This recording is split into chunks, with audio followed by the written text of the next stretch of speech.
கௌரவர்களோட இதயம் நடுங்கிட்டு இருக்கிற அந்த நேரத்துல அர்ஜுனன் சண்டைய ஆரம்பிக்க தயாராகிறாரு. தன்னோட காண்டீப வில்ல கையில எடுக்கிறாரு. ஆனா இங்க சஞ்சயன் அர்ஜுனனை ஒரு ஸ்பெஷலான பேர் சொல்லி கூப்பிடுறாரு. அதான் கபித்வஜ. அதவ்யவஸ்திதான் திருஷ்ட்வா தார்த்தராஷ்டரான் கபித்வஜ பிரவருத்தே சஸ்தர சம்போதே தனுருத்யம்ய பாண்டவः ஹ்ருஷிகேஷம் ததா வாக்யம் மிதமாக மஹீபதே.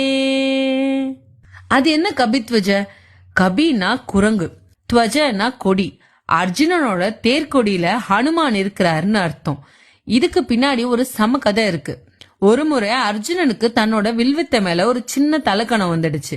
கிருஷ்ணர் கிட்ட போய், கிருஷ்ணா, ராமர் காலத்துல அந்த வானரங்கள் எல்லாம் ஏன் கஷ்டப்பட்டு கல்லு மேல கல்லு அடிக்கி பாலம் கட்டினாங்க? நான் அங்க இருந்திருந்தா என்னோட அம்புகளாலேயே ஒரு பாலத்தை கட்டியிருப்பேன்னு சொன்னாரு. கிருஷ்ணர் சிரிச்சுக்கிட்டே, அப்படியா, ஒரு பாலத்தை இப்பவே கட்டி காட்டு அப்படின்னாரு. அர்ஜுனனும் செம ஸ்பீட்ல அம்புகளால ஒரு பாலத்தை கட்டினாரு. கிருஷ்ணர் உடனே அங்க ஹனுமான வரவழைச்சாரு. ஹனுமான் சும்மா அந்த பாலத்து மேல ஒரு காலை வச்சாரு. அர்ஜுனன் கட்டின பாலம் உடனே மடமடன்னு நொறுங்கிடுச்சு. அர்ஜுனன் தன்னோட தப்ப உணர்ந்து மன்னிப்பு கேட்டாரு. அப்போ ஹனுமான் சொன்னாரு, அர்ஜுனா, திறமை இருக்கிற இடத்துல தலைக்கணம் இருக்க கூடாது, கவலைப்படாத, வரப்போற மகாபாரத போர்ல நான் உன் தேர்கொடியில உட்கார்ந்து உனக்கு துணையா இருப்பேன்னு வரம் கொடுத்தாரு.